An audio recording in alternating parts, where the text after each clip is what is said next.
жаңағы мен айттым, қорқынбай келгенімде, что жаңағы Астаматқа барғасын, что қарапайым халыққа жайып жасалмаған.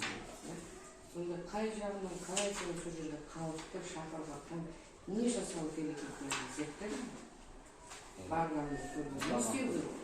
Барған кезде ең бірінші халыққа жағдай жасау керек та. Мысалы, сол халықты шақыру үшін ол әр адам Астаматқа барып көріп кел деп айту керек та. Әрқайсысына қалай айтсам болады.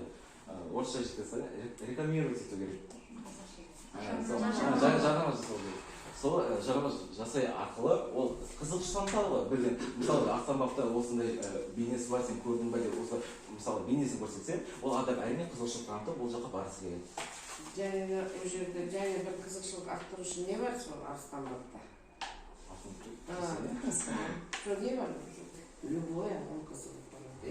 Ол осындай ғасырдағы деп реклама құр Астамат түсіріп көрсете салу деген емес айналайын. Әрқайсысы бір-бірін қалайсың ол келісіп тұр ғой енді, байланысып тұр. Сол байланысып тұрған кезде әрқайсысы барып тұрса, әрине қызығушылық енді сен жобаға кіргізіпсің, соны реклама жаса.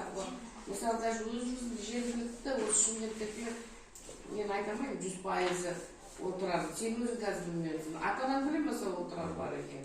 Сол сияқты барып көріп. Осы жазда қазір соға бейнеге сіздерге көріп дайындалып кетеді. Сондай қылып реклама жасасаң қызығы. Өзіміздің туризмді ағарай дамытуымыз керек. Бір Шымкенттің несіміз өзінде қанша тарихи жері бар облыс. Қазір енді Түркістан облысы болып кетті, Түркістан облысы өзінде. Шымкент қаласында қандай бір керемет тарихи жері бар? Шымкент қаласында? Иә. Соны зерттеуіне қалай сен осыған кірістіретін жағдайлары бар осы Шымкент қаласында. Туризмді қосу үшін. Шымкент қаласында Домалағаны кіре ма? Домалағаны кірсе, иә? Түркістан облысы Домалағаны.